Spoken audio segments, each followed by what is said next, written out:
Se ni toti mak miste he kitata mahinawa koyasi o toti mita tawia te yak okamawak itniawak komox Tipiscal Pisim Wiki Musqua Isidikaswin. So my name's Night Sun Bear. That's in Cree Tipiscal Pisim Wiki Musqua.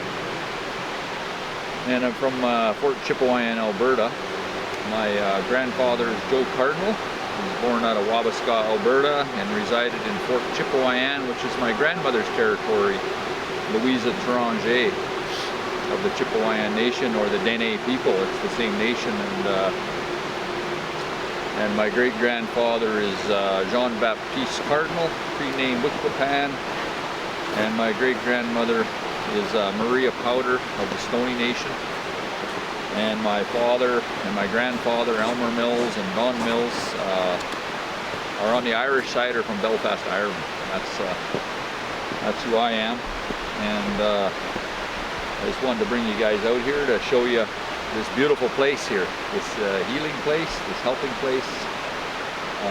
A lot of work has gotten done here for healing and helping people on the land, and as you can hear, the sound of that river, you know, is healing and it's powerful. When we come to the land, the forest here, you know, we acknowledge these tree people, standing tall people as the witnesses and the grandfathers and ancestors of this territory. This territory with which we're in, and which I spoke to you in the Nial language, the Cree language for my introduction, is this is the Puntlich and the Comox and the Ayetskin nations, Satlut. This is their traditional territory. They were here long before anybody else here. We're all settlers and guests here. I want to acknowledge that this place is, when I came here over 25 years ago, almost 30 years ago now, I came here to do my healing work. I came here to get sober, to get away from my addiction to the oil patch and money and alcohol and fighting and getting in trouble.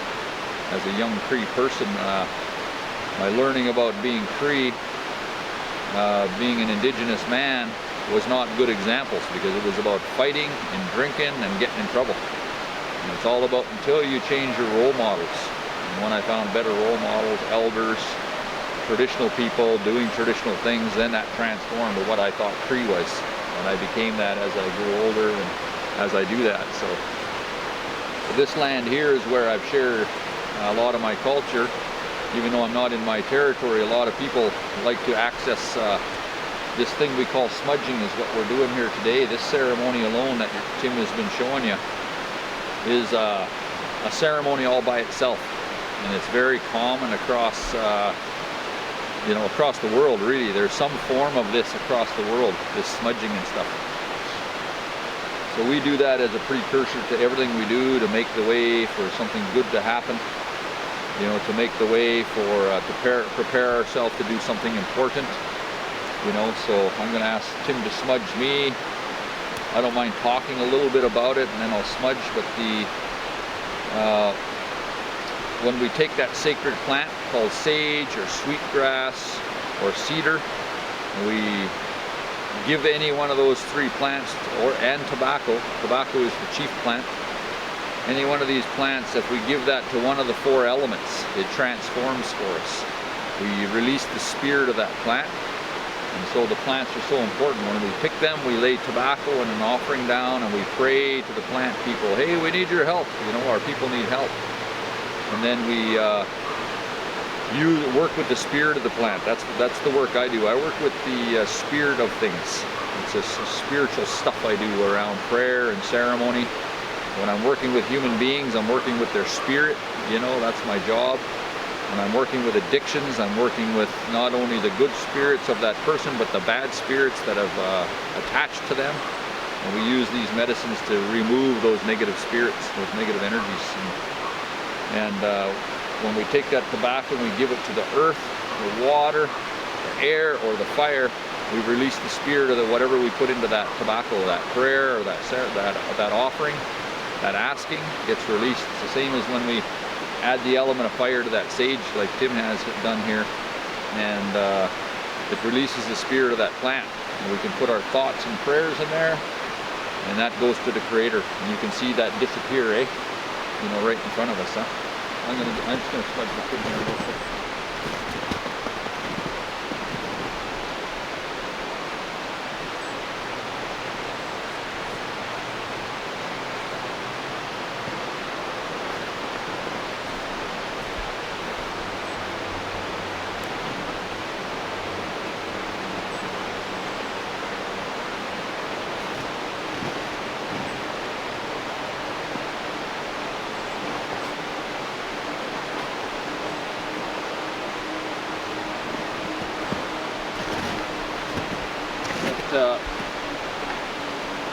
when I'm teaching young people about smudging, you know, we almost take it for granted because it's such a common thing. That's something we should never do with any of these things, is become complacent with them, take them for granted, because then they'll start to lose their power, right? They take the human beings are funny, we do that, eh? We got two minds like that. If we get something that's too easy, we'll just put it aside and forget about it. Just like the sacred law, eh? Put it aside and forget about it. So we always have to remember to have respect for these things. And when I teach the young people, they're trying to understand this concept of spirituality, or how these things work with energy. And we're made of energy, every one of us. And as we go through life, our energies get blocked and we become sick. And so when we smudge and we practice this cleansing and the purification ceremonies, we actually demagnetize all that negative energy. So when we smudge, just like Tim did there, brushed me, it just goes back to Mother Earth. And Mother Earth is so powerful. Like this green, this is the medicine. This is where I get all my work done, right here around this green, because this is going to take care of all of us and take care of everything that we do, especially when we're letting go of things, when we're trying to heal from things. These trees will transform it all for us. Mother Earth is so powerful. She can take all of our problems. She can take all of our sickness, and she can take all of our disease and heal us, you know. And I'm taught that anytime you get sick or you don't feel good, within walking distance of your home, there is a plant medicine that will heal you from whatever you got. That's just the way it is. We truly believe that we use our healing plants. We use the practice of using those plants to heal ourselves, and as traditional medicine practitioners, that should be recognized and is recognized by the TRC. And so, you know, it's kind of unheard of for anybody to ask me about medical questions that have to do with Western medicine. They already know who I am and what I do. I come in, I work with plants, I work with the ceremony. And so these things are starting to be recognized finally, our cultures, around that. But I want to just do a little drumming and singing, and just ask the Creator to guide us and help us in everything we do today, and your journey, especially bringing you guys here to this territory. Really welcome you here. I'm not from here. Tim is more from here than I, hey? This is his ancestors, and his people are connected here through all these different families and nations. And I'm going to let Tim introduce himself, then I'll do a song there. And go ahead, Tim. Gela Kesla Nuguam Oshkabewis. So, hello, my name is Tim. My Indian name is Oshkabewis, and it means the helper. And I'm from Kinkum Inlet and Quetzino, which is the North Island. The area that we're in right now is like my favorite place on earth, and it's super calming, and yeah, I'm just really glad to show you guys this. Starting fires here on the West Coast, everything's wet, like all the time is wet. And so I basically have these. They are cotton makeup removing pads, actually. Oh. And so I'll show you how easy it is to start that. But here we're just going to be using flint and steel, that, and some cedar shavings that are bound together. So it's going to be good. So yeah, if you want to come give it a shot, I'll show you. So we're just going to basically, when you're starting a fire, you always want to have everything set up beforehand. So you're just going to set everything up.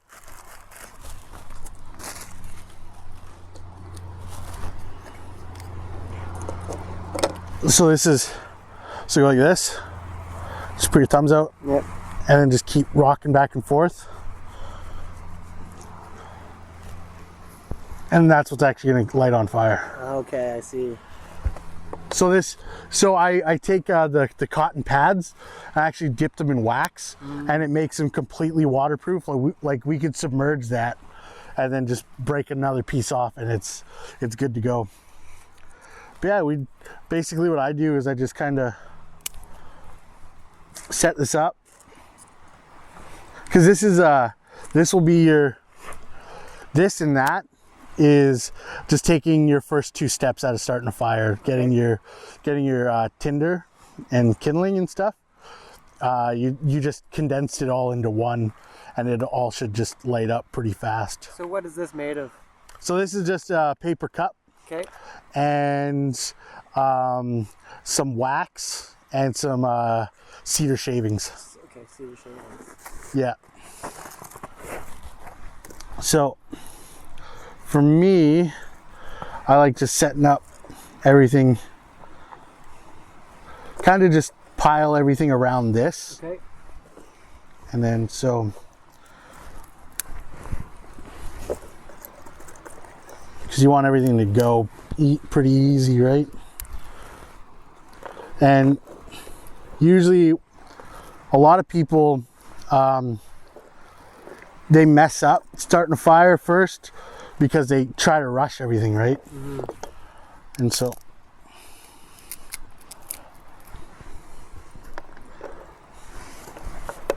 yeah, I'm just kind of messing everything up because the camera's on me, but that's all right. So yeah, actually we want to give this one a shot. So I'll show you on yours. Okay. I'll show you on mine how easy it is, and you can try it on yours. Okay. So just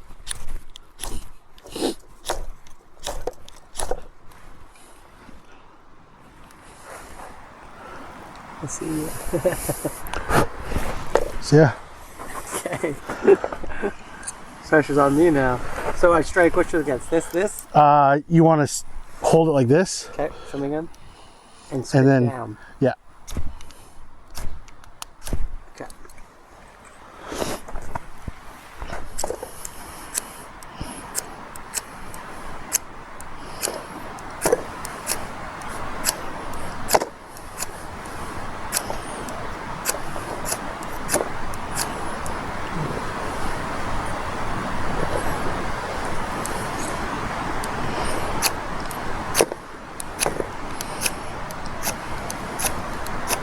Come on, baby. And so why we have everything set up, excuse me, on the board here is because if you were to do this on the snow or on the ground, all your material that you're trying to keep dry, Yep. it's just gonna soak up all that moisture out of the ground. That makes sense. So it's always good to start your fires off the ground, and then once it goes, all those coals drop and start drying everything out. So what you could do is you could actually grab this and just rip it open even more. I need more cotton exposed. Okay. So you're getting a lot of sparks, so you want to make sure this Yep. is pointed like right there. Anything to do with fires, sitting at home in a warm house with kindling and some paper, it looks real easy. But when you're in real life situations, and this is with a lot of helping parts, it's still not easy to make a fire in the forest. Right? Building your confidence is, takes practice, right? So yeah, so basically what I do is it's like buttering toast. Okay. Right? So you want it at that perfect angle. Yep. And then so not only perfect angle, but you want even pressure the entire way, right? Okay. So Yeah, I think it's the pressure thing I gotta get down.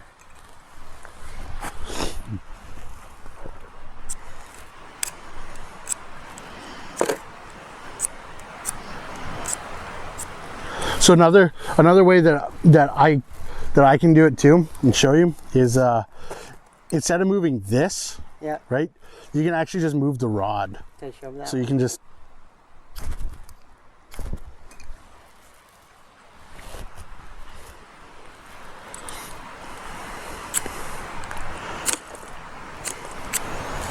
see, and it just goes to show that in a survival situation, starting a fire isn't as easy as it is on TV.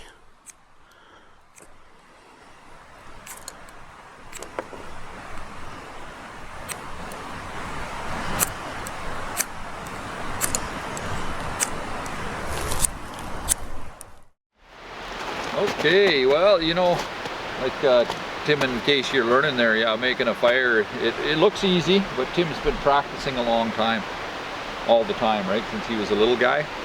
You know, he tends the sweat lodge fire, and you know, the reason he's has to be the fire guy now, because he played with fire when he was a kid, got in some trouble, right, Tim?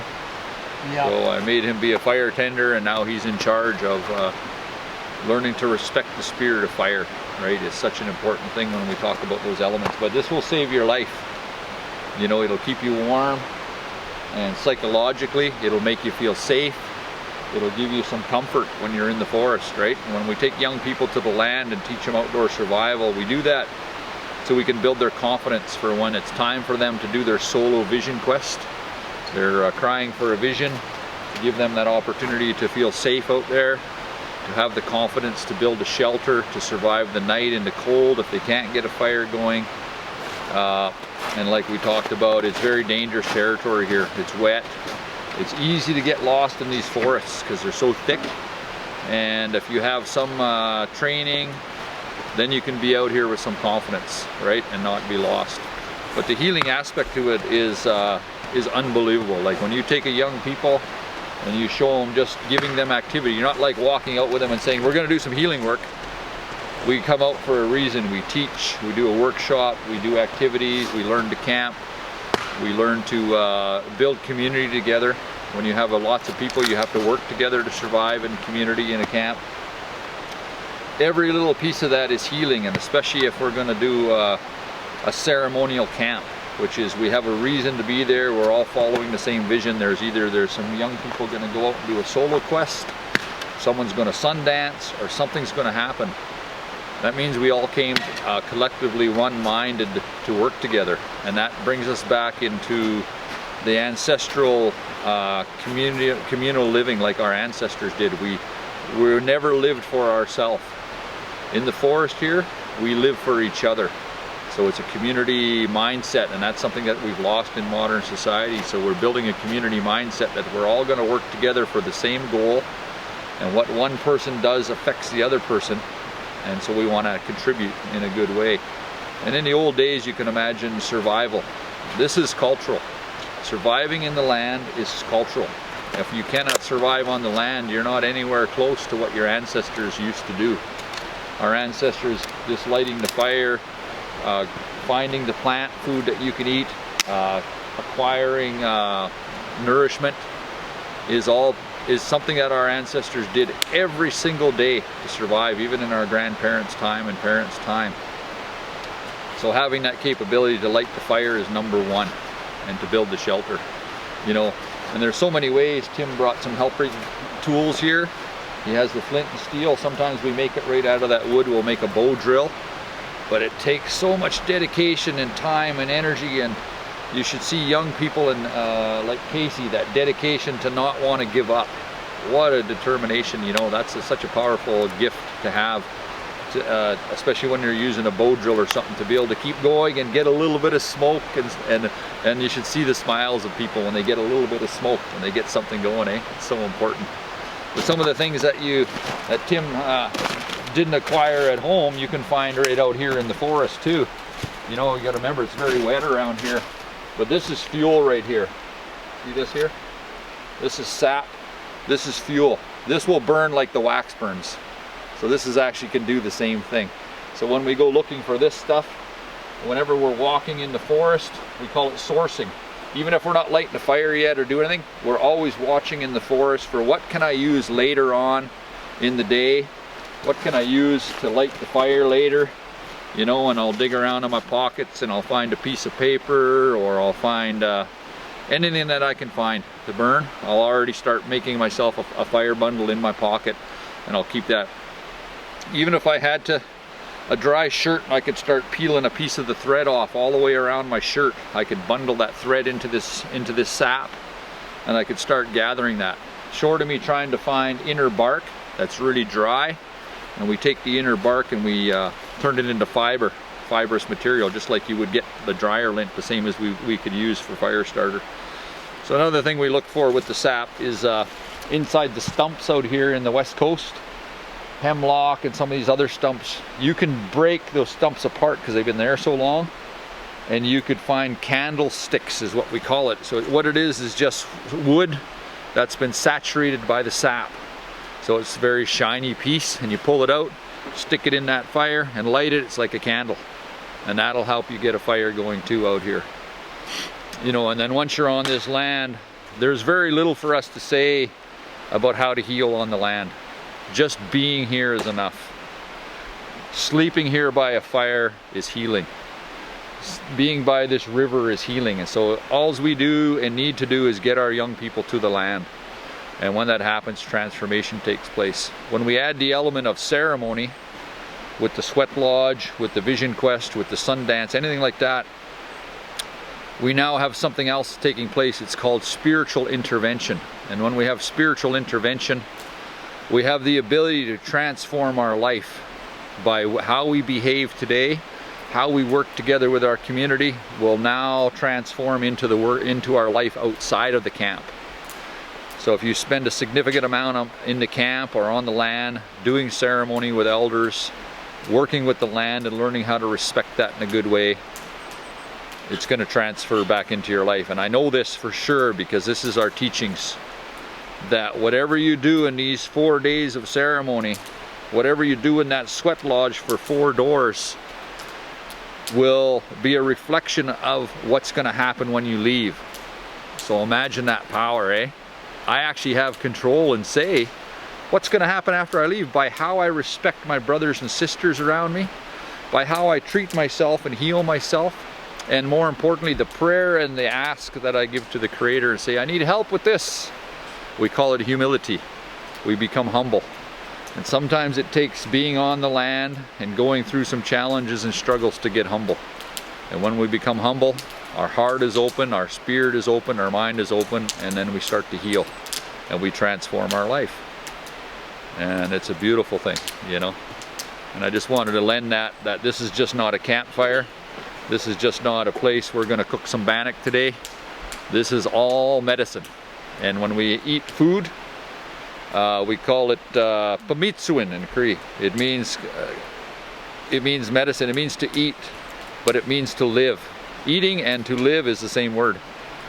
We're here to live, so we want to live a good life. So we're going to share some food and have some traditional food. Oh, it's not traditional, the bannock, but it's something that we've learned, we've adopted as a feel-good kind of food that we share around the fire. And we brought some wild meat to cook on the fire or to warm up, and we'll nourish ourselves and we'll live, you know. And that's, you know, that's all I can say about that until you have some questions. Ikose. A lot of people come to ceremony, actually come to get healing from other ceremonies they've been to, because they may have not been followed in the old traditional way. And those protocols are really clear. I always plant that seed in case you go looking to go find yourself one of these spaces to pray in. The people that you should be accessing, same as the ceremonies yesterday, the cedar brushing, it should be done by the people that come from that culture. That's preferable, eh? That's preferable. That this ceremony comes from the people conducting it, should come from the bloodline of those people where these ceremonies came from. There's many ways to do this. So there's many nations that have a form of this in their own way. But that's preferable that it's an indigenous person then, right? So that's really important. The other part of that is for our culture to practice the true spiritual medicines with our bundles, you should have a spiritual gift. You have to be born with the ability to communicate with those spirits. You know, you have to be able to open the door and close the door to the spirit world. If you don't have that gift, you should not be dabbling in ceremony, right? That's important, eh? You should come from the bloodline of healers, people who do that work, who have bundles or pipe keepers and things like that. My great-grandmothers are pipe carriers, eh? And the pipes come down from that bloodline to me. The other part is you should have the training. You should have many years of training. You know, we talked about master's degrees, we talk about knowledge keepers, and that we should be, our knowledge keepers and elders should be recognized for that time of knowledge. That's a lifetime or many, many years of learning. You know, I'm at 30 years almost just training in this. That's a long time, right? It's a long time. So 30 years of just training with elders and finding your way. It took me 16 years before I could pour that lodge. But I apprenticed to the songs. There had to be a certain amount of songs for that ceremony as well, as a drummer and a singer. If you don't have those, how are you going to conduct a ceremony? You know, that's really important. And the most important thing, as we spoke about yesterday, is the red road, sobriety. Not using marijuana, not using alcohol. A lot of people are transferring marijuana is a medicine, it's a natural plant, but it's not. Our people who pour this lodge don't use anything that will alter your ability to do this work, right? So there's no recreational use of those things, right? Nor through your addiction. This is the place where we counteract addiction. We challenge addictive behavior. We challenge addictive personalities, and we want them to heal and become healthier, right? So all this good work happens here. So this has brought sobriety to more people than I can count. We've lost many people to the streets, but there's also been many that have come back through this ceremony. We held space for them, and they've transformed. So it doesn't matter how wounded or how tough it looks for somebody, they can come back. All it takes is doing the work. Doing the necessary work, which is your healing work. These are the ways that we do it. This is the place we do that work. This is the counseling office. This is the hospital. This is everything that we do is right here, right? And that river right there. And these cedars right here. This does the work for us. It helps us, eh? So if those other things aren't working for you, come to the land, eh? Come to the sweat lodge, right? Come to the ceremony and get some help, right? I could tell you all kinds of things about this structure, you know. It's built by the 16 mysteries. The 8-pointed star is what you see when you look up through the middle, and it connects us all the way back to the star people. That's where my people came from. We come from the stars. For our Niao, our Cree people, we come from the black hole in the middle of the Big Dipper. And it's called the Other Sides Camp. It's a place of our ancestors. And when we're in that place, we know everything about ourselves. We know our name, we know our song, we know our dance, we know our colors, we know our plant medicine. But we don't have a body. And so when we look down through that hole, we see our relatives having a great time down here, and we decide, you know, I want to manifest my dream. I have to come here. So we choose a family to be born from, even if we don't like them. We're born here so that we can go through all the trials and tribulations of life, no matter how hard they seem, so that to challenge us to manifest our gifts, to do that healing work, to become who we really are, so that we can help the rest of the human family.